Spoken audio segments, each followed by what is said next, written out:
La tentation n'est pas un péché. Il y a des occasions de faveur qui ouvrent la porte à l'ennemi pour nous tenter. Tout ce que tu ignores est un moyen par lequel l'ennemi peut utiliser pour pouvoir t'atteindre. C'est pour ça qu'il est important de connaître la parole de Dieu, parce que c'est elle qui est la vérité et elle nous permettra de connaître Dieu et de connaître la victoire. À chaque fois que l'ennemi va te tenter, à chaque fois que l'ennemi viendra pour essayer de te rendre faible, il sera, toute tentation, toute action qu'il va utiliser pourra être cataloguée ou catégorisée dans les 3 types de tentations. L'un des problèmes majeurs du péché dans notre vie, c'est l'identité. Quand tu ne te connais pas, le diable fera ce qu'il veut avec toi. Le diable cherchera toujours à d'abord saper ton identité. Il va toujours remettre en question ton identité. Et c'est ce qu'il a voulu faire avec Jésus, mais en utilisant 3 domaines de tentation. Donc voilà les 3 domaines de tentation qui vont venir saper ton identité.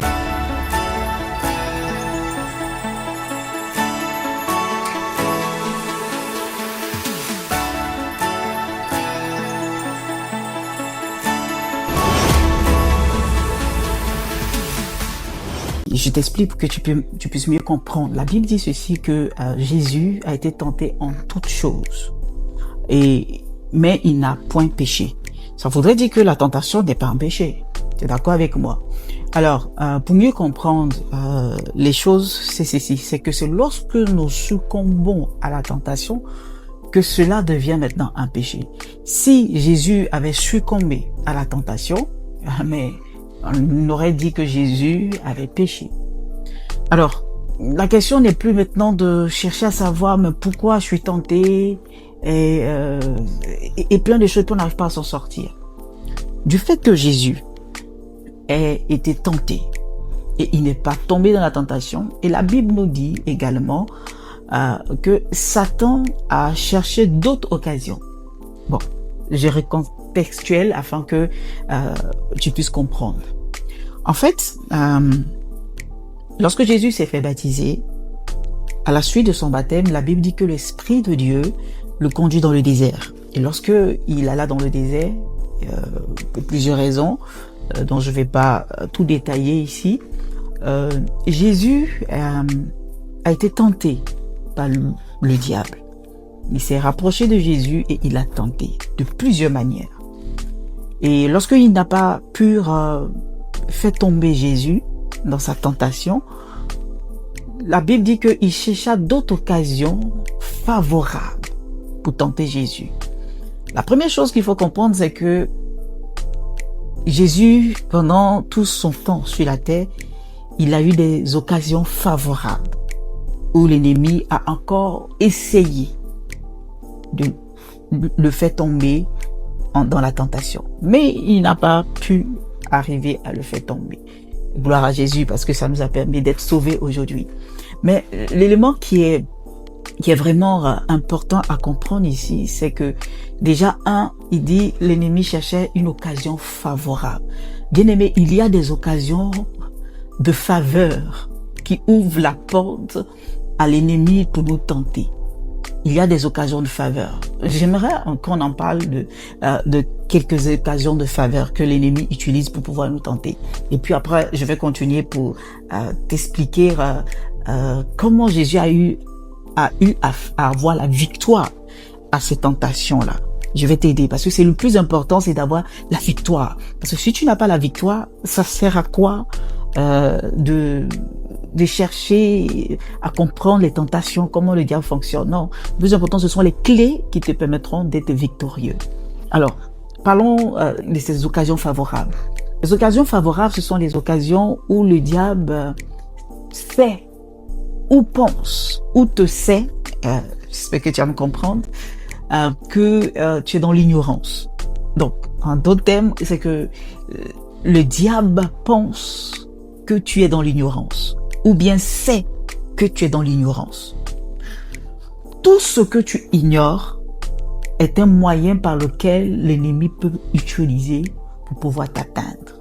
Je le répète, tout ce que tu ignores, ce sont les moyens par lesquels l'ennemi peut utiliser pour t'atteindre. la Bible dit que que l'ignorance tue, parce que nous mourrons à cause du péché. C'est juste à cause du péché que nous mourons. Donc l'ignorance nous entraîne dans le péché, sans que nous ne sachions. Une autre chose qui est aussi un élément favorable, c'est que quand l'ennemi il sait que tu es faible dans un domaine, il va l'utiliser pour pouvoir te tenter. Lorsque il sait que tu es faible dans tel domaine, il va l'utiliser pour te tenter. Et ça, c'est une occasion aussi favorable. La faiblesse, c'est une occasion favorable. Il l'utilisera pour te tenter.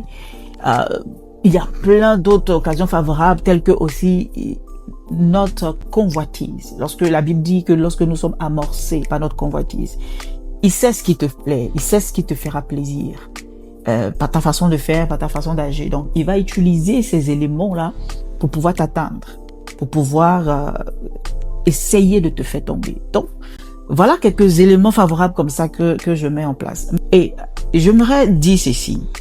C'est pour ça qu'il est important de connaître la parole de Dieu, parce que c'est elle qui est la vérité et elle nous permettra de connaître Dieu et de connaître la victoire.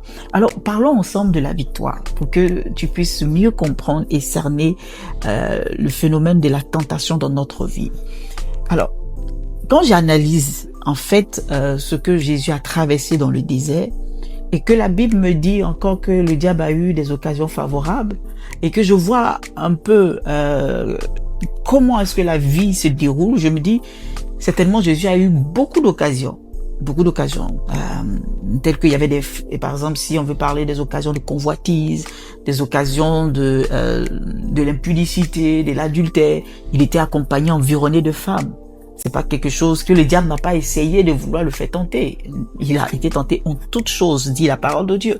Ça peut être le vol. Il y a des moments où il a été confronté à des situations où il pouvait prendre sans demander, sans avoir une autorisation, quelque chose qui ne lui appartient pas. Mais il n'a pas fait. La preuve en est, il devait même payer l'impôt. Mais il a payé l'impôt. Il n'est pas resté dans la corruption. Il n'a pas essayé de soudoyer. Il avait plusieurs opportunités de faire ce que nous faisons aujourd'hui, mais la Bible dit que en toute chose, il n'est pas tombé dans la tentation. Alors, la victoire de Jésus dans toutes ces choses-là, je me dis si on devait répertorier tout dans les détails, on n'aurait pas fini d'écrire le livre qui explique les tentations de Jésus. Ça allait être tout le monde entier en fait, ça allait environner tout le monde entier. Alors, je me suis dit, mais pourquoi la Bible a pris le temps simplement de parler de 3 tentations? Et le Seigneur m'a fait comprendre ceci, que les 3 tentations qui étaient révélées dans l'évangile de Luc sont 3 tentations majeures. C'est-à-dire, à chaque fois que l'ennemi va te tenter, à chaque fois que l'ennemi viendra pour essayer de te rendre faible, il sera, toute tentation, toute action qu'il va utiliser pourra être cataloguée ou catégorisée dans les 3 types de tentations. Alors, voyons ces 3 types de tentations et connaissons les clés pour pouvoir déjouer ces tentations-là. Alors, le diable est venu voir Jésus, il lui a dit, si tu es fils de Dieu, une des choses, c'est l'identité. L'identité. Le diable va toujours remettre en cause ton identité. Et je le répète et je le redis tout le temps, et à tout moment je le dirai, l'un des problèmes majeurs du péché dans notre vie, c'est l'identité. Quand tu ne te connais pas, le diable fera ce qu'il veut avec toi. Le diable cherchera toujours à d'abord saper ton identité. Il va toujours remettre en question ton identité. Aujourd'hui, on voit cette, je peux dire, crise identitaire qu'a l'humanité. Cette crise identitaire qu'a beaucoup de personnes. Ils ne savent plus ce qu'ils sont. Ils ne savent plus ce que leur être est. Malgré tout ce qu'ils voient et malgré ce que la nature les enseigne, ils sont obligés de changer les identités. Ils veulent d'autres choses. Ils embrassent des choses parce qu'ils se connaissent pas en réalité. Parce que l'ennemi a touché à l'identité humaine. Et c'est ça. Et c'est une bataille, c'est une guerre qui continuera jusqu'à ce que Jésus revienne. Notre identité. Quand tu connais pas ton identité, le diable fera de toi ce qu'il veut. Et c'est dommage qu'aujourd'hui, autour de nous, il arrive à faire des personnes ce qu'il veut. Tu es un être humain, il te fait croire que tu es un cheval. Tu es un être humain, tu es une fille, il te fait croire que tu es un homme. Tu es un homme, il te fait croire que tu es une fille. En fait, il dénature tout. Il dénature tout afin de pouvoir nous rabaisser, nous détruire. Il te fait croire que ton amour que tu portes doit être dirigé vers des choses, vers des animaux. Ta préférence, ce sont ces genres de choses. Et tu arrives à haïr les êtres humains. Tu arrives même à pouvoir donner tous tes biens à des animaux, à des choses. Tu es prêt à te dévouer pour des choses comme ça. Mais pour l'être humain, tu n'es pas prêt à t'investir, à te sacrifier. Voilà. L'ennemi dénature tout. Et ça, c'est un problème identitaire. Et c'est ce qu'il a voulu faire avec Jésus, mais en utilisant 3 domaines de tentation. Donc voilà les 3 domaines de tentation qui vont venir saper ton identité. Le premier domaine de tentation, ça sera la faim. Bon, Manger l'appelle comme ça, mais quand le diable est venu voir Jésus, il a dit, si tu es fils de Dieu, change cette pierre en pain pour que tu puisses manger. En fait, Jésus avait faim. Mais le fait qu'il vient toucher à la faim, c'est tout ce qui te donne faim, tout ce qui est lié à la chair et au sens, à ta vie, aux besoins naturels. C'est sur ça que l'ennemi va toucher très souvent. Ici, Jésus nous montre que le problème n'est pas la faim, c'est pas d'avoir faim, c'est pas d'avoir un besoin. C'est pas ça le vrai problème. Il est en train de nous faire comprendre que le vrai problème, c'est qui te propose à manger, qui te propose de satisfaire cette faim que tu as, qui te propose les solutions pour solutionner, pour venir apporter, pour venir pallier à ton problème de faim. Qui te propose cela? Et il est en train de faire comprendre aussi que cette proposition-là peut être en fait un moyen pour détruire ton identité.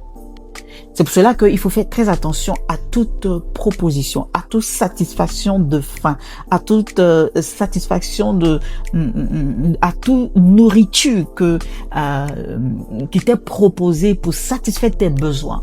Il faut faire très attention. Parce que si c'est le diable derrière ça, il y aura un grand danger pour toucher à ton identité, pour toucher à qui tu es, pour toucher à ce que tu es dans ta personne, dans ton essence. C'est ça que Jésus est en train de lui dire. Fais très attention. En fait, il nous fait comprendre pour nous dire de faire très attention. Avoir faim n'est pas un problème, mais qui te propose la solution pour satisfaire ton besoin, pour satisfaire. C'est ça qui est le vrai problème. Le diable vient te proposer des solutions. Le diable, il a toujours des solutions. Et c'est ça qui est fatal, c'est ça qui est le problème. Donc, il viendra pour te proposer des choses, mais ces choses qu'il te propose peuvent être alléchantes au départ, mais derrière, être très toxiques. La Bible dit ceci, que Dieu a positionné dans le jardin l'arbre de la vie et l'arbre de la connaissance du bien et du mal. Et lorsque le diable est venu voir l'homme et la femme, il lui a dit, voilà, si tu consommes ce fruit, l'arbre de la connaissance du bien et du mal, voilà, tes yeux s'ouvriront. C'est bien beau, mais c'est que une des choses que j'ai compris à l'intérieur, c'est que on dit le fruit de la connaissance du bien et du mal. En d'autres termes, c'est un seul fruit qui, au départ, te donnera du bien, mais finira toujours par engendrer le mal. Et c'est ce travail que l'ennemi fait toujours. Ce qu'il te propose peut être bien au départ, mais finira toujours par découler en mal. Donc fais très attention. Fais très attention déjà à tes yeux, à ce que tu regardes. C'est un besoin naturel. On a besoin de voir. Mais qu'est-ce que tu regardes? L'ennemi va te proposer d'aller regarder la pornographie. Ça va te faire plaisir pendant un temps, mais ça va te détruire, ça va te saccager la vie. L'ennemi peut te proposer d'aller regarder des mauvais films, des films qui salissent ton image, salissent tes pensées, salissent ton esprit. C'est ça en fait, ce que les yeux voient salit l'esprit, salit la vision des choses. Tu n'arrives plus à réfléchir convenablement, tu n'arrives plus à te concentrer, tu n'arrives plus à percevoir les choses de Dieu, tu n'arrives plus à connaître la valeur de ce que Dieu te donne, parce que ces images que tu as emmagasinées ont perverti ta compréhension, ont perverti ta réflexion, ont perverti tes pensées, tes idées. Fais très attention avec ce que tu regardes, avec ce que tu vois. Et en regardant des choses, tu seras amorcé par la convoitise. Tu auras envie de pouvoir avoir, mais est-ce que c'est ce que Dieu te propose pour ta propre vie? À chaque vie, Dieu sait ce qui te convient. Alors, fais attention à ce que tu regardes. Fais attention à ce que tes yeux voient.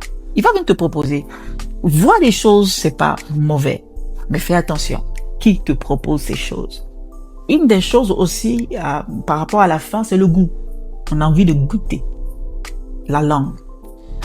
Il y a des multitudes de propositions que l'ennemi fait avec ça. La gourmandise. Tu manges. Tu es pas rassasié, tu manges. Après, tu es rassasié, mais tu continues de manger. Tu veux manger tout ce que tu vois, tu veux manger. Et ça, c'est un problème. C'est un problème. Au début, ça te fera plaisir, mais après, ça va toucher à ta santé. Ça va te détruire. Tu auras des diabètes, tu auras l'hypertension. Il y a par exemple l'excès de table. L'excès de table, ce n'est pas un problème juste de manger beaucoup ou bien juste ça. Non, l'excès de table va au-delà. C'est l'excès d'aliments. Excès dans ce que tu fais.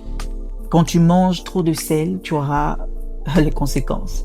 Quand tu manges trop de sucre, tu auras des conséquences. Quand tu bois trop de vin, tu auras des conséquences. Quand tu ingères quelque chose, par exemple le piment, quand tu l'ingères trop en quantité, tu auras les conséquences. Donc, plein de maladies sont juste un problème de faim, un problème de goût. Et ça, c'est un péché. Parce que nous détruisons notre corps, nous détruisons notre être, ce que Dieu nous a donné. Nous les détruisons. Le goût fait parler aussi de la bouche, de ce qui sort de la bouche, ou de ce qui entre.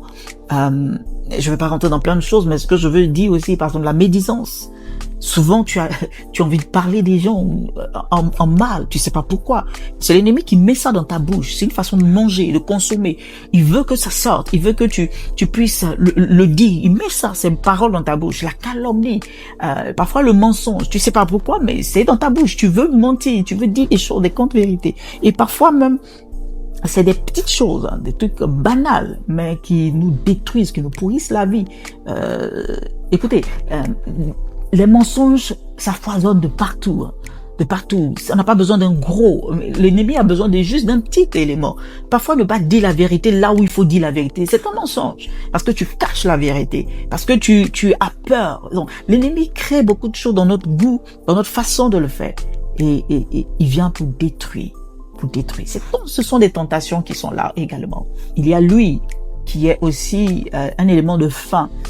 Toutes ces choses que je suis en train de donner, ce sont des éléments qui sont naturels, que on n'a pas besoin de forcer. C'est naturel, mais l'ennemi utilise ça. C'est pour ça que j'ai parlé de la faim. Par exemple, par rapport à lui, tu as envie d'entendre le mensonge. Il y a des gens qui sont comme ça. Elles ont envie d'entendre le mensonge. Ces personnes-là, plus tu dis la vérité, ça les dérange. C'est quand tu dis des choses qui ne sont pas vraies, ça les fait plaisir. Elles aiment qu'on les flatte. Tout ça, c'est aussi du péché. C'est de la tentation qui nous amène dans le péché quand nous succombons à ces choses-là. Ève a voulu entendre des bonnes choses et elle est tombée dans la tentation. Ça peut être entendre les calomnies. On parle mal d'une personne. Nous tous, nous courons pour aller écouter, pour aller savoir qu'est-ce qu'on dit de cette personne.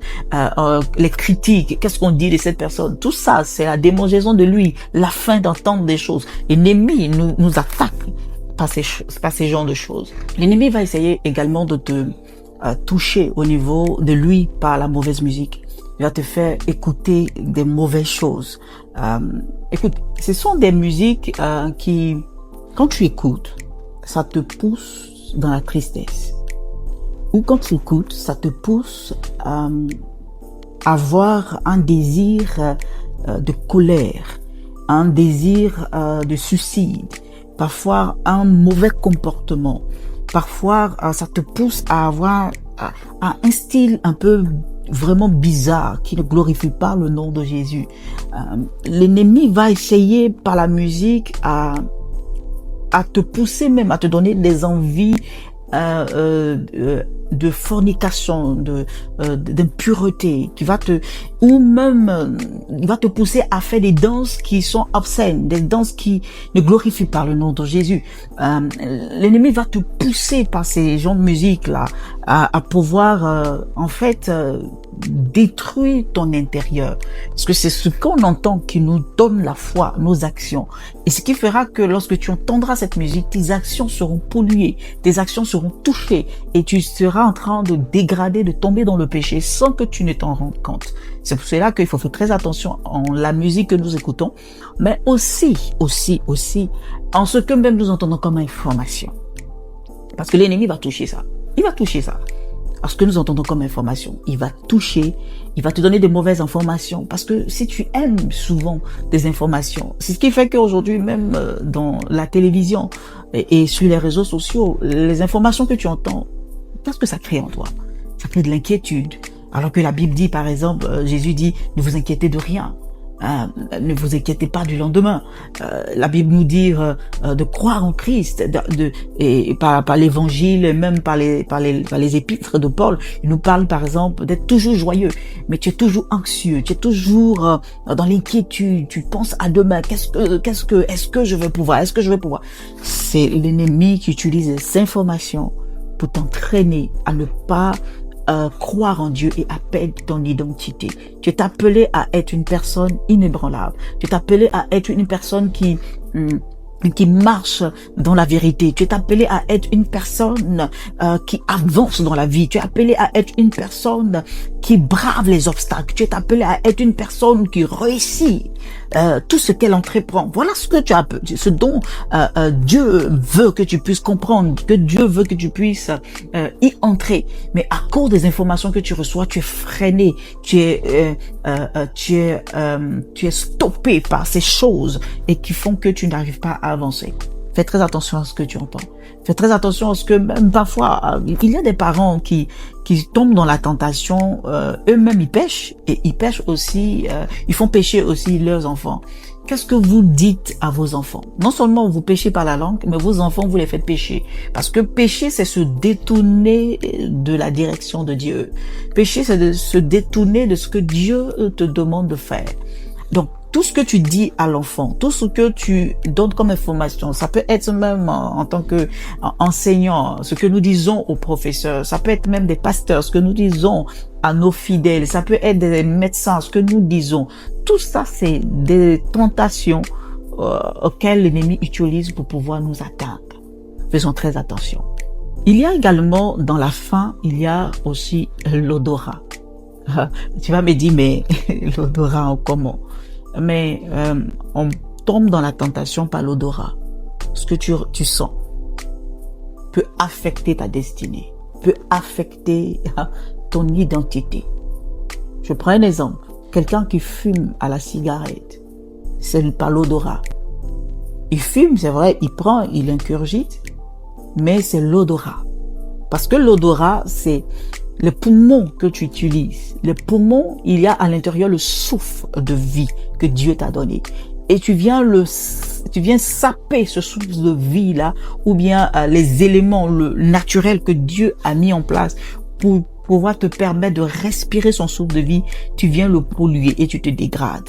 Alors, l'odorat par la cigarette, par ce que tu sniffes, par les endroits néfastes dans lesquels tu te trouves, des ordures. Un chrétien n'est pas appelé à rester dans un environnement sale, dans un environnement pourri. Il n'est pas appelé à vivre ainsi. Non. Donc, il faut veiller à ce que tu sens. Il faut veiller à ce que tout autour de toi soit propre. Sinon, l'ennemi va te faire entrer dans la tentation. Parfois, aujourd'hui, on a trouvé même des technologies, le vapotage. Et les gens trouvent que ce n'est pas un péché, mais c'est une tentation que l'ennemi met en place pour que tu tombes dans le péché. Si tu cèdes à ça, tu seras en train de pécher. Je ne peux pas citer plein de choses et puis mettre des jougs. Mais j'aimerais que chacun de nous puissions discerner. Est-ce que la faim que j'ai, c'est Dieu qui me propose? Est-ce que la nourriture, la faim que j'ai, est-ce que c'est Dieu qui me propose la nourriture ou c'est le diable qui me propose la nourriture? Parce que lorsque le diable a laissé Jésus, la Bible dit que les anges sont venus le servir et l'ont nourri. Il faudrait que nous soyons nourris par Dieu et non par les éléments du monde et les agents des ténèbres. Il faut faire très attention.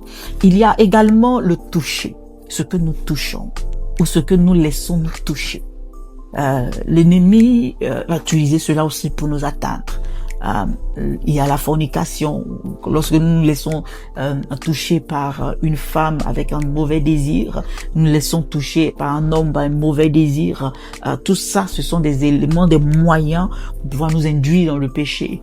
Il y a la violence, frapper une personne sans raison, frapper sa femme ou frapper son mari, tout ça, une violence qui n'a pas son nom, on peut même pas décrire, le meurtre, tout ça où notre main est en action vis-à-vis d'eux dans des mauvaises intentions. Lorsque par exemple tu commets un avortement, il faut le dire. Aujourd'hui on n'ose pas le dire parce que on se dit oui, le monde a changé, il y a des lois qui sont votées. Peu importe, la loi en tant que chrétien que nous devons suivre, c'est la loi divine. Et commettre un avortement, c'est un meurtre. Donc l'ennemi veut que par ton toucher, tu atteignes la vie d'une personne. Par ton toucher, tu sapes la vie d'une personne, l'identité d'une personne, tu la prends, tu la ravis. L'ennemi, ce sont des moyens de tentation aujourd'hui qui sont légalisés, mais qui nous induisent en erreur. Il faut faire très attention par rapport à toutes ces choses. Il faut faire très attention, par exemple, à l'automutilation. Toi-même, tu t'entailles pour pouvoir ressentir quelque chose, tu te mutiles pour pouvoir ressentir quelque chose. Et parfois même, ça se trouve dans nos églises, pour pouvoir faire pénitence. Il faut se mutiler pour aller, pour retrouver Dieu. Mais non, c'est une tentation de l'ennemi parce que tu es en train de te dénaturer. Tu n'es pas appelé à te sauver toi-même. C'est Jésus qui est appelé à te sauver. Alors, toute action que tu feras dans le but de te sauver, dans le but de te pardonner, dans le but de toi-même, en touchant à ton corps, en touchant à ta personne, est une tentation qui t'amène dans le péché. C'est pour ça qu'il faut faire très, très attention. Et il y a d'autres, par exemple, qui, par le toucher, l'ennemi va nous pousser au suicide. Il va nous pousser au suicide. Et le suicide est très très néfaste parce que tu meurs. Et si tu meurs, tu t'ôtes la vie que Dieu t'a donnée et tu es en train de perdre ton identité. Nous ne sommes pas appelés à nous suicider. Non, l'être humain n'est pas appelé à se suicider. L'être humain est appelé à vivre. L'être humain est appelé à vivre. C'est pour cela la guerre également, c'est une tentation du toucher parce que on va tuer quelqu'un, on va démontrer notre haine pour quelqu'un et ce sont des éléments très très complexes au niveau de la faim. J'ai essayé comme ça par là, par-ci par-là pour te faire comprendre combien de fois l'ennemi peut toucher à notre faim. Il peut toucher à notre faim. Nous avons envie d'être touchés. Nous avons envie de goûter. Nous avons envie, mais qui nous propose ces choses? Et qu'est-ce qu'il nous propose? C'est ça qui est l'élément important dans la faim qu'il faut comprendre. Donc, veille sur ta faim. Tout ce dont tu as faim, veille là-dessus. Tous tes sentiments, tes sens, veille sur ce dont tu as faim. Sur ce dont tu as faim. Souvent, tu as besoin de réconfort. Mais il va te proposer des choses. Ça peut être par les yeux, ça peut être par l'entendement, ça peut être par le goût, ça peut être par exemple par le goût. Ça me vient comme ça à l'esprit pendant que je te parle. Il y a des gens qui la gloutonnerie. Et lorsqu'elles sont anxieuses, il faut manger, ingurgiter. Et Tout ça, c'est démoniaque, c'est satanique.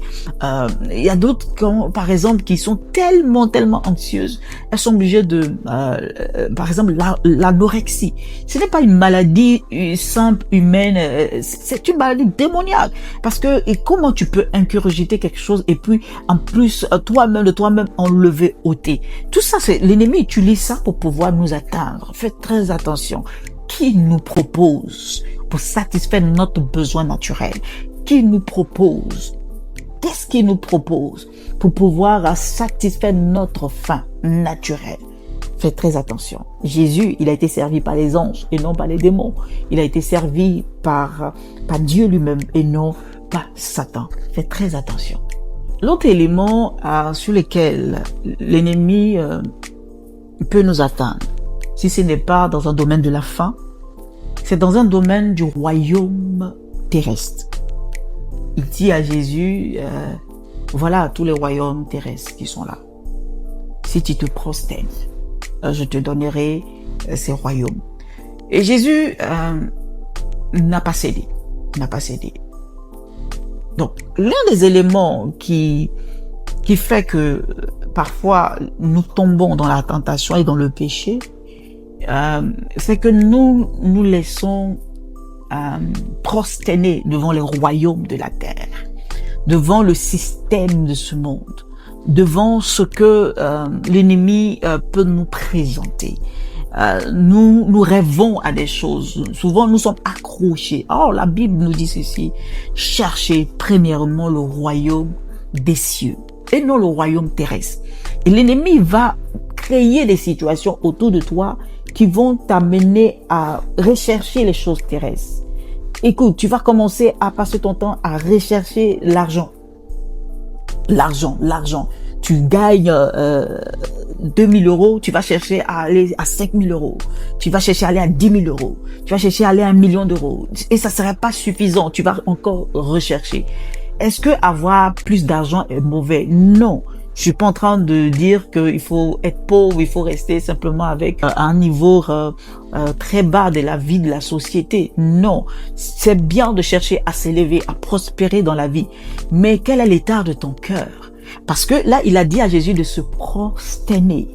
Alors, c'est comme si tu sacrifies tout pour ça. C'est comme si tout ton être est poussé à ça. C'est comme si tu ne vis que pour ça. C'est ça qui est dangereux. C'est-à-dire, tu adores l'argent ou tu adores grandir, aller à un niveau de vie et ce n'est jamais suffisant pour toi. Et les choses de Dieu n'ont plus de valeur pour toi. Les choses de Dieu n'ont plus penser même à l'éternité, penser à Dieu même, c'est compliqué. On est obligé de te supplier de penser à Dieu pour que tu puisses y penser. Parfois même quand on le fait, tu rejettes, tu chasses même les personnes qui veulent te parler de Dieu. Mais ce que tu oublies, c'est que les choses terrestres vont passer. C'est ça que le diable fait très souvent. C'est qu'il nous fait miroiter des choses qui sont passagères. Dieu ne va jamais nous pousser à des choses qui sont passagères. Il peut nous donner des choses passagères, mais d'abord, il va nous pousser aux choses qui sont éternelles. Alors, l'ennemi va faire ça. Donc, pose-toi la question. Ce à quoi j'aspire, est-ce que c'est passager? Ce à quoi je donne tout mon être? Ce à quoi je n'arrive même plus à dormir? Ce pourquoi je n'arrive même plus à dormir? Ce pourquoi mon être est malade pour ça? Est-ce que ce sont des choses qui vont s'effriter ou ce sont des choses qui vont rester de façon éternelle? Il faudrait analyser pour savoir est-ce que j'y vais ou j'y vais pas. Et lorsque, par exemple, tu as des propositions, je prends simplement, par exemple, de boulot ou des choses de vie de la société, quel est l'état de ton cœur face à ça?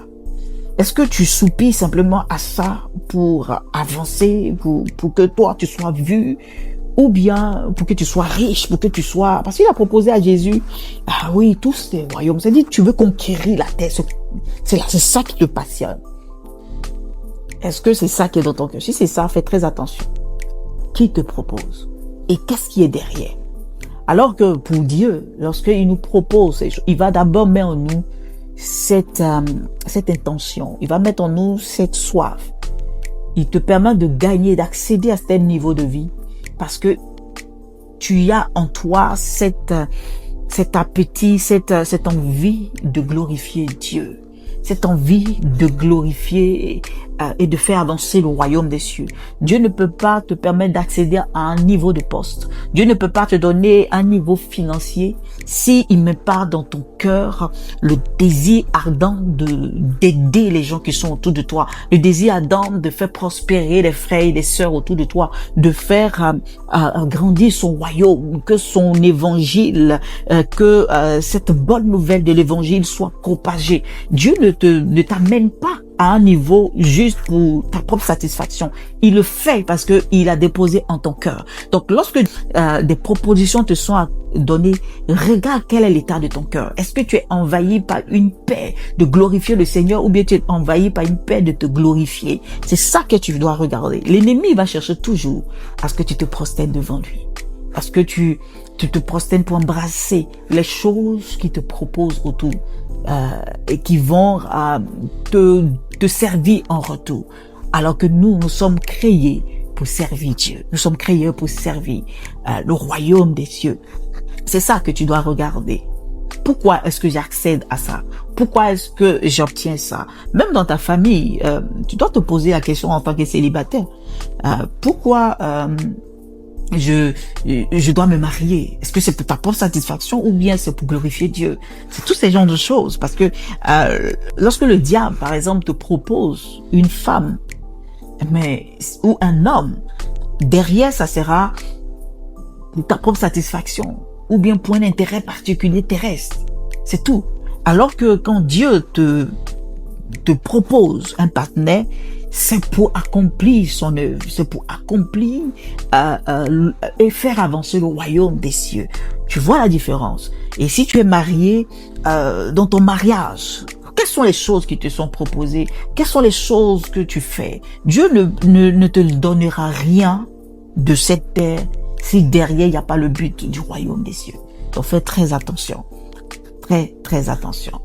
Et Jésus, il savait qu'il est venu pour accomplir une œuvre particulière du royaume. Donc, pourquoi il va passer son temps à admirer les choses terrestres, à adorer les choses terrestres, à rester accroché aux choses terrestres, parce que bientôt il va partir. Donc, si il cédait, il allait perdre son identité de sauveur, il allait perdre son identité de Seigneur. Il n'est plus Seigneur. Si quelqu'un te le donne, tu perds quelque chose. C'est pour ça que l'ennemi parfois te donnera des choses, mais en fait en retour c'est pour te voler ta destinée, voler ton identité, voler quelque chose qui te revient et qui t'est cher. Fais très attention.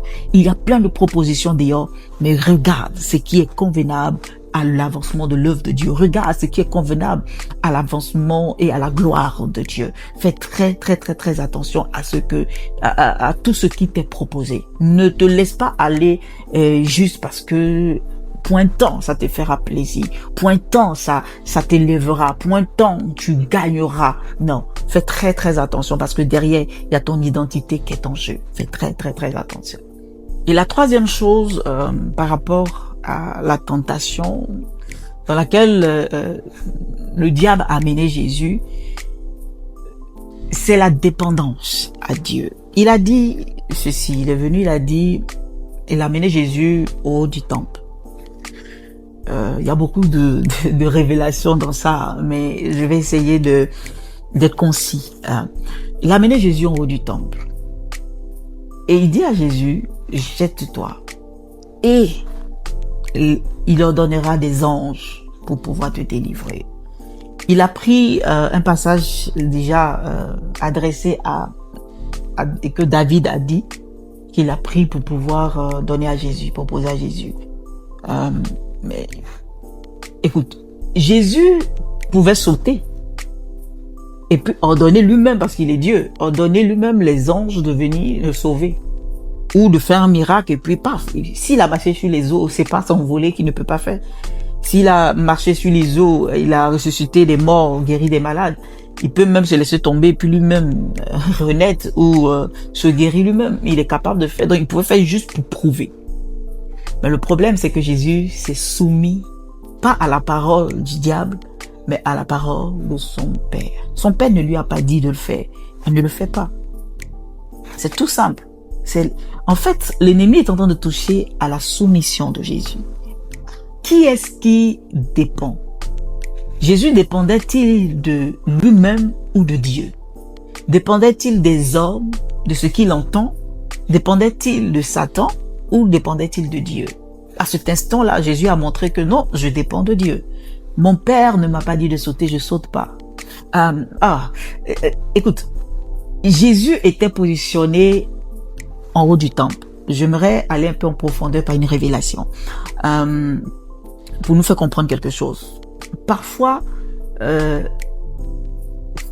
Jésus était positionné en haut du temple. D'abord, c'est une question de position. Parfois, lorsque nous sommes positionnés, dans notre position, nous croyons que nous dépendons de nous-mêmes. Nous croyons que nous dépendons parfois des autres. Quand les autres nous positionnent, quand les hommes nous amènent dans un niveau, c'est tout ce qu'ils disent là, nous faisons. Mais nous ne regardons plus à Dieu. Ça, c'est de la tentation et c'est du péché. Vous voyez les niveaux de tentation à laquelle il nous amène et parfois nous succombons sans le savoir. Jésus était positionné en haut du temple. Le temple représente aujourd'hui, dans notre vie, c'est notre vie à nous. Nous sommes le temple du Saint-Esprit. En d'autres termes, Jésus a été positionné à la tête de l'Église, car l'Église est le corps de Christ. Il a été positionné à la tête. Donc, il a été positionné à la position que Dieu voulait qu'il soit. Il était la tête de l'Église, ils l'ont positionné à la tête du temple. Je ne sais pas si tu comprends. Alors, s'il était positionné à la tête du temple, et on lui demande de sauter, c'est comme si on lui demande de quitter sa position. Écoute, bien-aimé, lorsque tu ne dépends plus de Dieu, tu quittes la position dans laquelle Dieu te met. Et c'est ça qui était important pour le diable. Parce que le diable veut ravir nos positions. Notre position en Dieu, notre position en Christ, notre fils de Dieu, notre fille de Dieu, notre enfant de Dieu. Lorsque nous quittons cette position-là, c'est fini. Nous avons tout perdu. Il veut atteindre à notre position. Et pour atteindre à cette position-là, il faut que il teste ta dépendance. Est-ce que tu es soumis à Dieu? Nous disons que Jésus est notre sauveur et il est notre Seigneur. C'est ce que la Bible nous dit. Jésus est notre sauveur, il est notre Seigneur. Mais bien de personnes, pour eux, Jésus est le sauveur, mais il n'est pas le Seigneur. Jésus t'a sauvé, mais lorsqu'il est question d'obéissance, tu ne le fais pas. Tu fais ce que les autres te demandent de faire. Tu fais ce que le monde te demande de faire. Tu es dans la mode, tu es dans plein de choses, dans le système de ce monde. Tu es dans les positions par-ci, à gauche, à droite. Mais ce que Dieu te demande de faire, tu n'arrives pas à le faire. Tu n'es pas dépendant de Dieu, tu es dépendant des hommes, tu es dépendant de ce système. Alors que lorsque tu es dépendant de Dieu, tu garderas ta position en Dieu, ton identité en Dieu. Et voilà ce que l'ennemi essaye de nous faire à chaque fois, à chaque instant. De ne pas dépendre de Dieu, de ne pas être soumis à Dieu et de perdre beaucoup de choses. Écoute-moi très bien. Toute soumission à Dieu va te demander des exigences. Et c'est ça qui fait de toi un disciple de Jésus. Si tu n'es pas prêt à suivre les exigences du royaume, tu n'es pas prêt à marcher avec Jésus. Tu n'es pas prêt à être enfant de Dieu. Et aujourd'hui, ce que l'ennemi fait, c'est que il montre aux yeux de tout le monde, comme si les exigences de Dieu sont obsolètes, comme si les exigences de Dieu ne sont plus recevables. Et il va te persécuter avec ses exigences. Tu auras des douleurs. Mais c'est là la marche chrétienne. C'est là on voit si tu es capable de pouvoir résister. Dépends de Dieu. Tu as dit que Jésus est ton sauveur et qu'il est ton Seigneur. Dépends de Dieu. Il te dit de ne pas agir ainsi. Ne le fais pas. Même si tu te trouves dans un environnement où tout le monde accepte ce que Dieu te demande de ne pas faire. Mais ne fais pas. Quitte à endurer la honte, les injures, ne le fais pas. Sinon, tu tombes dans la tentation et tu es en train de pécher sans le savoir. Parce que tu veux satisfaire tout le monde. Tu ne dépends plus de Dieu, tu dépends des sentiments des autres. des pensées des autres. Fais très attention. Aujourd'hui, c'est difficile, c'est compliqué. Parfois, nous lisons la parole de Dieu, nous feuilletons. Dieu nous parle. En tant que fils, il nous parle. En tant que fille, il nous parle. En tant que chaque position dans laquelle il nous met, Dieu nous parle. Je prends un exemple simple. Tu es un mari. Dieu t'a positionné à la position de mari, de chef de la famille. Mais aujourd'hui, qu'est-ce que la société dit? La société dit non, tu n'es plus chef de la famille. La société te dit non, en tant qu'homme, faut faire ça, faut faire ceci, faut faire cela. Et dénature ton identité que Dieu t'a donnée. Et du coup, si tu suis ce que les hommes diront, ce que le système de ce monde diront, tu n'es plus en train d'obéir à Dieu, même si ça peut paraître gentleman, même si ça peut paraître quelque chose de bien, tu n'es plus en train de guider ta famille en tant qu'un chef. Tu es en train de quitter ta position, tu ne dépends plus de Dieu. Tu es une femme, la Bible te demande de te soumettre. Mais aujourd'hui, on a tous eu des définitions pour pouvoir amoindrir la notion de soumission que la Bible est en train d'évoquer. Ou bien on a tellement extrapolé et introduit certaines choses qui font qu'on dénature cette position. Et maintenant, on ne dépend plus de ce que Dieu dit, mais on dépend de ce que les coachs vont nous dire, on dépend de ce que le monde va nous dire, on dépend de ce que le système va nous dire, et nous sommes plus en train de vivre dans la position dans laquelle Dieu nous a mis. Tu es un enfant, Dieu te demande d'honorer tes parents, mais parce que aujourd'hui il y a certains types de parents qui agissent d'une certaine façon, tu veux plus honorer, mais tu quittes ta position et tu es en train de te détruire. Le Seigneur nous demande par exemple aux parents de ne pas irriter les enfants. Mais combien de fois des parents qui irritent les enfants dans leur prise de position, dans leur façon d'incarner l'éducation, dans leur façon de faire les choses. Voilà tous ces éléments qui amènent, l'ennemi essaie de nous tenter avec tout ça et nous tombons dedans, nous tombons dans le panneau et nous perdons notre identité. Nous perdons notre identité. Tu es un homme, mais le Seigneur, tu quittes ta position d'homme pour embrasser une position de femme. Tu es une femme, tu quittes ta position et tu vas dans une autre position. Tu es dans une...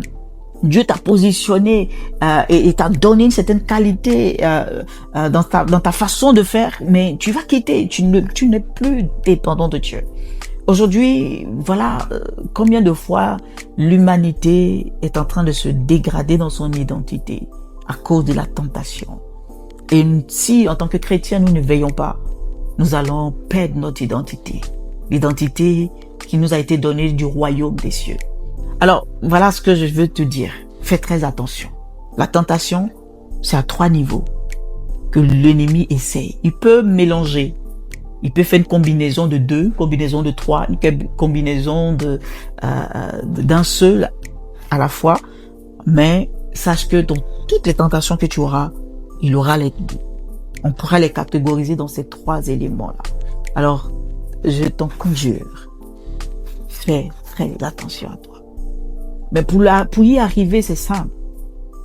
Parce que tu vas me dire, je sais que tu vas me dire, mais c'est difficile d'arriver à connaître.